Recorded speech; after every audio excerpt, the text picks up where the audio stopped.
A Curious Pleasure Excursion. Footnote: published at the time of the comet scare in the summer of 1874. End of footnote. We have received the following advertisement, but, inasmuch as it concerns a matter of deep and general interest, we feel fully justified in inserting it in our reading columns. We are confident that our conduct in this regard needs only explanation, not apology. Editor, New York Herald. Advertisement. This is to inform the public that in connection with Mr. Barnum, I have leased the Comet for a term of years, and I desire also to solicit the public patronage in favor of a beneficial enterprise which we have in view.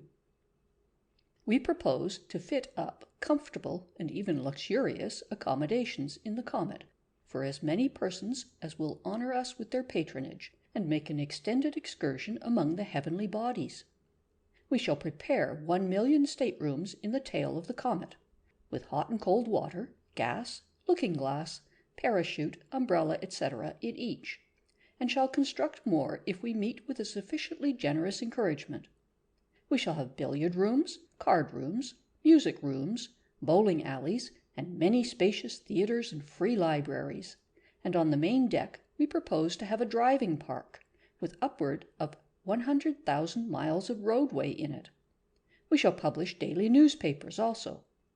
Departure of the Comet. The Comet will leave New York at 10 p.m. on the 20th of this month, and therefore it will be desirable that the passengers be on board by 8 at the latest, to avoid confusion in getting under way. It is not known whether passports will be necessary or not, but it is deemed best that passengers provide them, and so guard against all contingencies. No dogs will be allowed on board.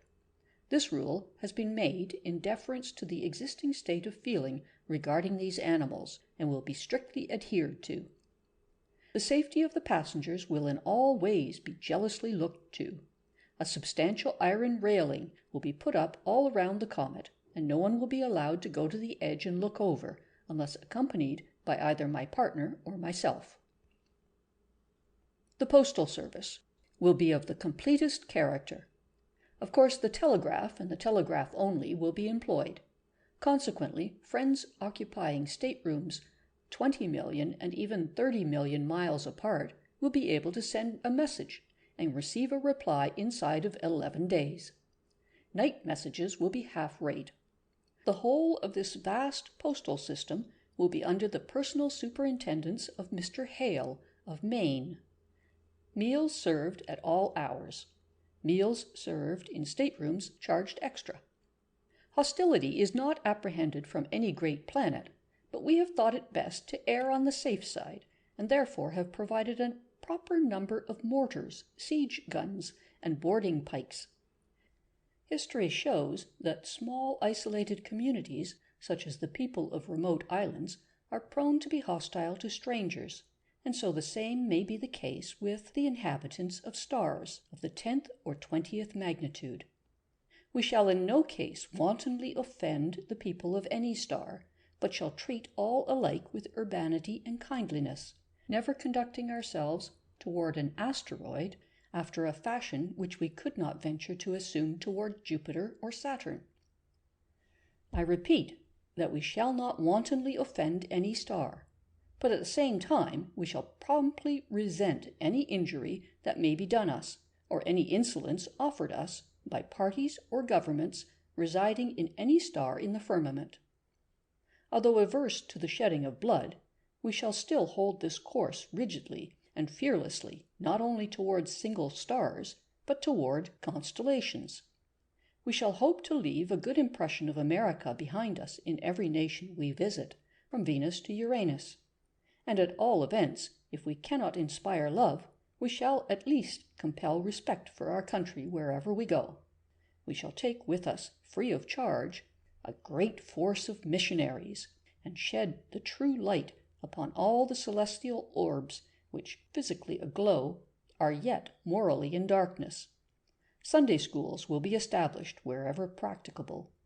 Compulsory education will also be introduced. The Comet will visit Mars first, and proceed to Mercury, Jupiter, Venus, and Saturn.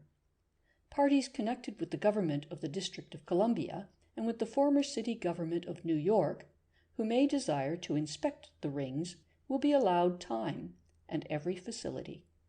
Every star of prominent magnitude will be visited, and time allowed for excursions to points of interest inland. The Dog Star has been stricken from the program. Much time will be spent in the Great Bear, and indeed in every constellation of importance. So also with the Sun and Moon and the Milky Way, otherwise the Gulf Stream of the skies. Clothing suitable for wear in the sun should be provided. Our program has been so arranged that we shall seldom go more than 100 million of miles at a time without stopping at some star. This will necessarily make the stoppages frequent and preserve the interest of the tourist. Baggage checked through to any point on the route. Parties desiring to make only a part of the proposed tour and thus save expense may stop over at any star they choose and wait for the return voyage.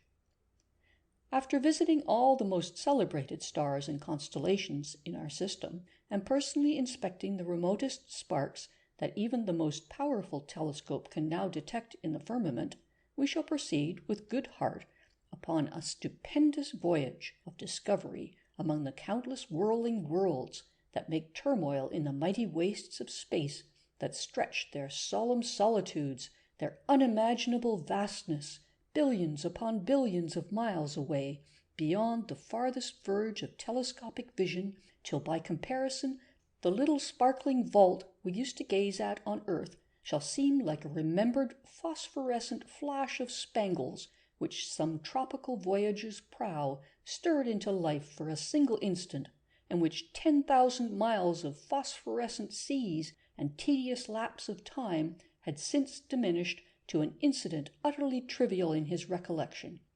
Children occupying seats at the first table will be charged full fare. First-class fare, from the Earth to Uranus, including visits to the Sun and Moon and all the principal planets on the route, will be charged at the low rate of $2 for every 50 million miles of actual travel. A great reduction will be made where parties wish to make the round trip. This comet is new and in thorough repair, and is now on her first voyage. She is confessedly the fastest on the line. She makes 20 million miles a day with her present facilities, but with a picked American crew and good weather, we are confident we can get 40 million out of her. Still, we shall never push her to a dangerous speed, and we shall rigidly prohibit racing with other comets. Passengers desiring to diverge at any point or return will be transferred to other comets. We make close connections at all principal points with all reliable lines. Safety can be depended upon. It is not to be denied that the heavens are infested with old ramshackle comets that have not been inspected or overhauled in 10,000 years, and which ought long ago to have been destroyed or turned into hail barges, but with these we have no connection whatever. Steerage passengers not allowed abaft the main hatch. Complimentary round-trip tickets have been tendered to General Butler, Mr. Shepherd, Mr. Richardson, and other eminent gentlemen, whose public services have entitled them to the rest and relaxation of a voyage of this kind.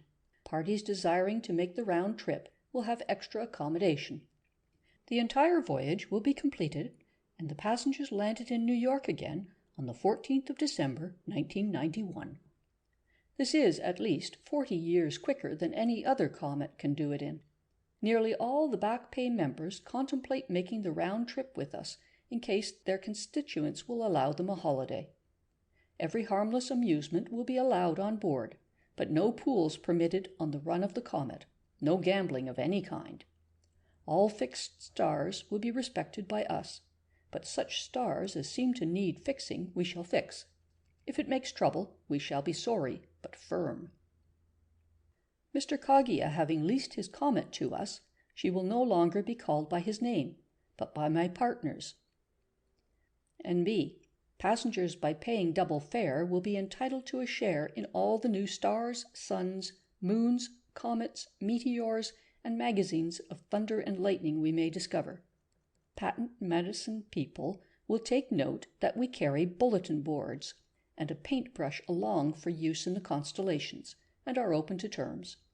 Cremationists are reminded that we are going straight to some hot places, and are open to terms. To other parties, our enterprise is a pleasure excursion, but individually we mean business. We shall fly our comet for all it is worth. For further particulars, or for freight or passage, apply on board or to my partner, but not to me, since I do not take charge of the comet until she is under way. It is necessary, at a time like this, that my mind should not be burdened with small business details. Mark Twain. End of A Curious Pleasure Excursion by Mark Twain.